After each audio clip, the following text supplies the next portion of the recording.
Fallout dünyasında Vault'larda yaşamak neden berbat biliyor musun? Çünkü sana güvenlik diye satılan şey çoğu zaman bir sığınağın değil bir deney tüpünün kapağı. Peki ne oldu da Fallout dünyası bu hale geldi? Vault-Tec nükleer saldırıya karşı sığınaklar kurdu. Ama amacı korumak değil, gizli ve son derece canice sosyal deneyler yapmaktı. Dışarıda radyasyon, yağmacı veya mutant var diye korkuyorsun ya. İçeride seni parça parça bitiren şey daha sinsi. Kontrol, izolasyon ve insanların en kötü hali. Bu videoda 5 farklı Vault'ta yaşasaydım neler olurdu, neden keşke dışarıda kalsaydım dedirtirdi onu anlatacağım. Bu arada Fallout gibi distopik evrenleri seviyorsan abone olmayı ve beğenmeyi unutma. Çünkü bu kanalda neyin berbat olup olmadığına birlikte karar veriyoruz. Şimdi hazırsan Vault'ların kapısını kapatıyoruz ve artık içeridesin. İçeri adım attığın gibi boğazın kuruyor. Hava ağır, metal, nem ve eski ilaç kokusu var. Sanki terk edilmiş bir revirin artığı gibi. Işıklar tam yanmıyor ve tam sönmüyor. Gözün sürekli karanlıkta bir şey arıyor. Buradaki fikir bilim diye pazarlanmış. Aynı insandan tekrar insan üretmek. Yani klonlama. Ama kimse sana şunu söylemiyor. Bir şeyi kopyaladıkça çoğalan şey insanlık değil. Hata ve takıntı. Koridorlarda yürürken kendi ayak sesinden rahatsız oluyorsun. Çünkü ses yerini belli ediyor. Sonra uzaktan tek kelime geliyor. Basit ve çocuksu. Bu yüzden de daha ürpertici. Gary. Köşeyi dönüyorsun, aynı yüz. Aynı tulum, aynı donuk bakış. Sana bakıyor ve üstüne atlıyor. İlk boğuşmada kalbine, göğsüne yumruk atıyor gibi geliyor. Nefes almak bile gürültülü bir ses gibi. Elin paslı bir boruya gidiyor, savuruyorsun. Tamam diyorsun içinden, bitti. Arkadan aynı kelime geliyor. Gary. Bir tane daha. Gary. Bir tane daha ve bir tane daha. O an zihnin saymayı bırakıyor. Çünkü sayarsan panik gerçek olur. Bir kapı aralığından içeri süzülüyorsun. Burası yatakhane. Ama sanki herkes bir anda kalkıp kaçmış da geri dönmemiş gibi. Ranzaların üstünde aynı isim yazılı pasta etiketler var. G.108. Aynı el yazısı, aynı büyülü harfler. Bir çekmeceyi açıyorsun, içinden tek sayfalık bir çizim düşüyor. Aynaya bakan bir adam, aynada da yine aynı adam. Ağzından tek kelime çıkıyor. Gary. Arkandan fısıltı daha yakın. Gary. Kapının dışarıdan biri sanki seni çağırır gibi mırıldanıyor. Gary. Cevap vermiyorsun. Çünkü burada cevap vermek ben de sizdenim demek gibi. Bazen korkunç olan şey düşmanın güçlü olması değil. Düşmanın bitmemesi. Aynı yüzler çoğalıyor. Ve en rahatsız edici ayrıntı şu. Sanki seni tanıyorlar. Sanki sen onların düzenini bozan bir yanlışsın. Burada yaşamak sürekli av olmak demek. Uyku yok. Parça parça uyuyorsun. Çünkü her tıkırtıda sıçrıyorsun. Yemek ağzında tat bırakmıyor. Çünkü yutkunurken bile kulağın hep kapıda. Ve yavaş yavaş başka bir korku başlıyor. Ya bir gün ben de aynı kelimeyi söylemeye başlarsam? Çünkü bu kadar tekrarın içinde beynin de kendini tekrar etmeye başlar. Düşünceler kısalır, cümleler tek kelime iner. Kişiliğin köşelerinden törpülenir. Sonuç ne peki? Vault 108 berbat. Çünkü seni öldürmeseler bile seni kimliksiz bırakıyorlar. Bu Vault'ta en pahalı şey mermi değil, akıl sağlığı. Ve tam bu noktada bundan daha sinsisi olamaz dedin ya. Olur. Çünkü bundan sonraki Vault'ta kendini toplumsal bir krizin ortasında bulacaksın. Vault 10, konforun ve bağımlılığın olduğu bir yer. Ama daha sıcak, daha aydınlık ve daha yaşanır gibi. Ve tam da bu yüzden tehlikeli. Çünkü burada kabus karanlıktan değil rahatlığın içinden çıkıyor. Duvarda bir makine var. Düğmeye basıyorsun hemen yemek geliyor. Bir daha bak, bir daha al. Kıtlık yok, uğraşmak yok, beklemek hiç yok. İlk günler bu mucize gibi. Makinenin önünde sıralar oluşuyor. İnsanlar konuşmuyor. Sadece gözler birbirini sayıyor. Herkes burada mı diye. Düğmenin yanındaki metal parmak üzerine basmaktan artık silikleşmiş. Arkandaki biri mırıldanıyor. Bugün geç kaldın. Bak düğme bazen naz yapar. Sen naz yapar mı diyecekken önden biri hemen atlıyor. Konuşma da şansımızı bozma. İşte o an anlıyorsun burada açlık yok. Ama açgözlülük sabit hale gelmiş. Tıpkı devlet gibi. Sonra günler birbirinin kopyası oluyor. Dışarıda kıyamet var. İçeride ise günün en büyük olayı bir sonraki öğün. Canın sıkılıyor. Basıyorsun en sevdiğin yemeği yiyorsun. Üzülüyorsun bir daha basıyorsun. Kutlama mı var? Bir daha bas güzel bir pasta yiyin. Gelişme kısmı sosyal tarafta başlar. Yeni bir hiyerarşi doğuyor. Kim daha çok yiyor, kim daha çok hak ediyor, kim daha çok tutabiliyor yemeği. Ve zamanla iş daha da çürüyor. Vault sakindir, aşırı obezite normal değil, makbul kabul ediyor. Obez olmayanlar dışlanıyor. Tam Vault'lu değilsin muamelesi görüyorsun. Yani obez olmazsan. Yanından geçerken fısıltı duyarsın. Hala zayıf, kesin bir şeyler saklıyor bu. Kıyamet sonrası en şüpheli davranış irade göstermek olabilir.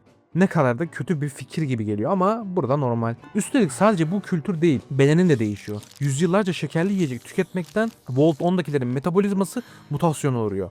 Öyle bir noktaya geliniyor ki Nuka-Cola ve başka şekerli şeyler bazıları için keyif olmaktan çıkıyor. Neredeyse hızlı toparlanma sağlayacak bir ilaç haline geliyor. Revir'de serum yerine şişe uzatılıyor. İç bu senin hastalığını geçirir diyorlar. Bunu bir öneri gibi değil, kural gibi söylemeye başlıyorlar. Şeker burada yemek değil, aidiyet, güç ve sağlık işareti. Sonra o makine bir anlığına duruyor. Minik bir arıza, küçük bir gecikme ve o an Volt'un gerçek yüzü ortaya çıkıyor. Burada kimse açlıktan korktuğu için değil, bağımlı olduğu şey elinden gidecek diye korkuyor. Koridorda sesler yükseliyor, itiş kakış başlıyor. Önce ben diye omuzlar sertleşiyor. Çünkü sistem yıllarca sana şunu öğretmiş. Düğmeye bas ve rahatla. Ama düğme çalışmayınca rahatlıkta kimlik gibi dağılıyor. İnsanlar bir anda çıplak kalıyor. Amaçsız, yönsüz ve sabırsız. Sonuç Vault 10 berbat. Kahramanca öldürmeden seni yavaşça gevşetiyor ve bağımlı yapıyor.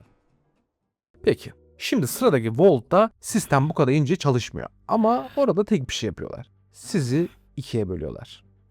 Vault 19'un kapısından içeri girer girmez iki tabela karşına çıkıyor. Kırmızı ve mavi. Neden? Cevap yok. Sadece ok var. Geç ve ilerle. İşte burada psikolojik işkence soruyla başlıyor. İnsan cevapsız kalınca cevabı kendi üretir. Ve o cevap çoğu zaman korkudur. İlk günler idare ediyorsun. Herkes temkinli ama mutlu. Belki bir düzen kurarız diyorsun. Sonra küçük arızalar başlıyor, jeneratör bozuluyor, öteki birbirine suç atıyor. Sabotaj deniyor. Kimse görmedi ama herkes emin birbirini suçluyor. Kırmızı ile mavinin arasındaki geçit bir sınır kapısı gibi. Zeminde iki renkli şerit var. Çizgi o kadar çiğnenmiş ki boya kalkmış. Altından pas çıkıyor. Nöbetçi el feneriyle yüzünü tarıyor. Sana nereye diye soruyor. Arkandan bir çocuk annesinin elini çekiştiriyor. Anne niye onlar kötü diye annesine soruyor. Kadın hemen fısıldıyor. Sus duyarlar. Duyarlar ama kim? Ne bilmiyorsun. Ama cümle günlük dil olmuş artık. İnsanlar birbirinden korkuyor. O an anlıyorsun düşman karşı taraftan bir değil. Düşman herkesin diline yapışmış o kelime. Bir gece havalandırmadan ince bir ıslık sesi geliyor. Bu ses uyutmuyor. Sabah biri masana vuruyor. Dün gece karşı taraftan biri geçti. Kanıt yok ama yemin var. Ve yemin burada gerçek muamelesi görüyor. Bu volta yaşamak sürekli tetikte olmak demek. Uyuyamazsın, uyusan da dinlenemezsin. Çünkü beynin hep bir tehdit arıyor. Birine gülümsersin, sonra fazla mı samimi oldun dersin. Birinin sessizliğini görürsün, bir şey mi saklıyor diye şüphelenirsin. Şüphe bir kez bulaştı mı her hareket delil anlamına gelir.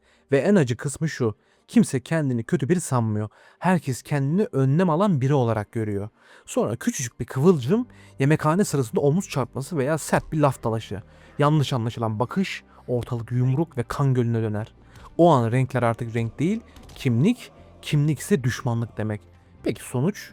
Vault 19 en berbatlarından biri. Çünkü sen hayatta kalsan bile insanlara düşman olarak çıkıyorsun. Dışarıdaki kıyamette bile birine güvenmek zorundasın. Burada ise güven duygusunu kökünden söküp atıyorlar. Şimdi kavganın gürültüsü bitti sanıyorsun. Ama sıradaki Vault'ta gürültü yok. Sadece hiç susmayan bir tıkırtı var. Bu Vault'ta duyduğun en tanıdık ses Geiger tıkırtısı. Hani şu radyasyonu ölçmek için kullandıkları cihaz var ya, işte oradan gelen ses. O ses bir süre sonra sana fon müziği gibi geliyor. Sonrasını fark etmiyorsun bile. Bir bakmışsın, alışmışsın. Kapınız tam kapanmıyor. Bu voltta arızalı bir kapı var. Günler geçiyor, kimse kapıyı düzeltmiyor. Hatta haftalar geçiyor, kimse bu konuyu konuşmuyor ve tıkırtı hiç susmuyor. Radyasyon gitgide artıyor. Burada yaşamak sürekli hafif hasta olmak gibi. Ama hafif hastalık hiç geçmiyor. Yorgunluk birikiyor, yaralar geç kapanıyor, öksürükler uzuyor. İnsanlar daha az konuşuyor. Çünkü konuşmak bile yorucu. En ağır şey bedenin değil, ruhun idare etmeyi öğrenmesi. Revire giriyorsun, antiseptik kokusu var ama işe yaramıyor. Tıkıntı yine duyuluyor. Yataklarda insanlar yatıyor, kimisi bandajlı, kimisi boş boş tavana bakıyor. Yaşlı biri hemşire gibi davranarak sana gülümsüyor. Korkma diyor, alışıyorsun. Sen alışmak iyi bir şey mi diyecekken yan yataktaki biri kısık sesle ekliyor. Alışınca acımıyor artık. Sonra cümleyi tamamlıyor. Neredeyse utanarak ama artık hiçbir şey de hissetmiyorsun. İşte Vault 12'nin tokadı burada. Canını yakan şey sadece radyasyon değil, hissizlik. Bir süre sonra herkes aynı oyun oynuyor. İyiymiş gibi yap. Birinin saçları dökülüyor, bakışını kaçırıyorsun. Birinin eli titriyor, konuyu değiştiriyorsun. Çünkü gerçek konuşulursa panik büyür, panik büyürse kontrol kaybedilir. Ve insanlar kontrolü kaybetmekten ziyade hastalıktan çekmeyi yeğliyorlar. Sonra bir gün bir kayıt görüyorsun. Kapının bilerek böyle bırakıldığını anlıyorsun. İşte o an içinden bir şeyler kopuyor.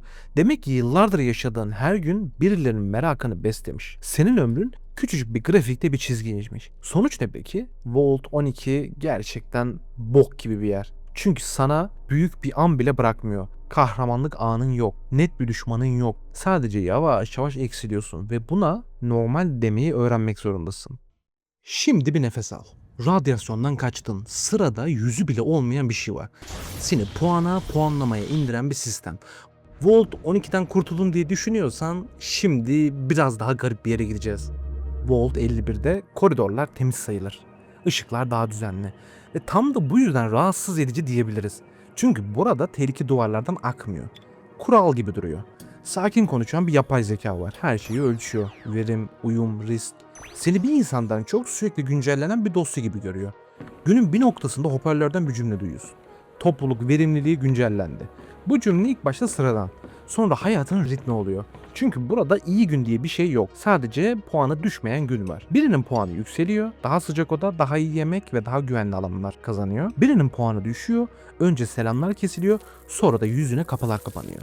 Ve bir sabah bir kişi yok. Kimse sormuyor. Çünkü soru burada suçun ilk adımı. Yemekhaneye giriyorsun. Duvarın bir köşesinde dev bir ekran var. İsimler akıyor. Yanlarında puanlar. Sanki sınav sonucu açıklanıyor. Ama burada başarısız olan evine yollamıyorlar. Masaya oturan biri fısıldıyor. Sakın bakma ekrana. Sen neden diye soruyorsun. Hoparlör yeniden açılıyor. Uyum seviyesi düşen bire yönlendirilmiştir diyor. İki görevli geliyor. Kimse bağırmıyor. Kimse direnmeye cesaret edemiyor. Sadece sandalye ayaklarının sürtünmesi ve gözlerini kaçıran onlarca insan. En korkunç ise şu. Herkesin içinden geçen ilk duygu üzüntü değil, rahatlama. Çünkü bu sefer isim seninki olmadı. Sıra başkasındaydı. Ve o rahatlama seni kendinden utandırıyor. Bu vault'ta yaşamak sürekli kendini sansürlemek demek. Gülüşüne bile ayarlaman gerekiyor. Yanlış anlaşılır mı diye korkuyorsun. Birine yardım etmek istersin, kamera görür mü?